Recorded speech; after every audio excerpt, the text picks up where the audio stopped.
Friends, আমার খুবই ঠান্ডা লেগেছে। সেটার মধ্যে একটা ভিডিও করেছিলাম, সেই ভিডিও ছিলাম আমার গলাটা একদম ইগনোরই করো। আমার গলাটা আমার খুবই খারাপ। তো আজকে করব প্রজেক্ট দিয়েছিল স্কুল থেকে, আমি প্রজেক্ট করেছিলাম।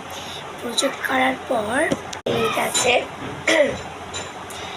নিচের এখানটা খুবই ফাঁকা আছে, তো এখানে কিছু ডিজাইন করবো। তো চলো ডিজাইন করা যাক। ফ্রেন্ডস, আমরা এই জায়গাটাতে ওই ছবিটা আঁকবো। আর আমি কি কি কালার নিচ্ছি সেটা তোমাদের দেখে দিচ্ছি। সর্বপ্রথমে এই যে এই কালারগুলোর মধ্যে এই লাইট গ্রিনটা নেবে, আর এখানের মধ্যে এই স্কেচ পেনগুলোর মধ্যে যে পার্পল কালারটা হয় সেই পার্পল কালারটা নেবে। তো চলো এখন আঁকা যাক। তো ফ্রেন্ডস, আমার কমপ্লিট এটা করেছি, আর এরকম টাইপের এটা করেছি। ফ্রেন্ডস, তোমাদের কেমন লেগেছে তোমরা কমেন্ট করে জানাবে। টাটা, পরে ভিডিওটা দেখা হবে।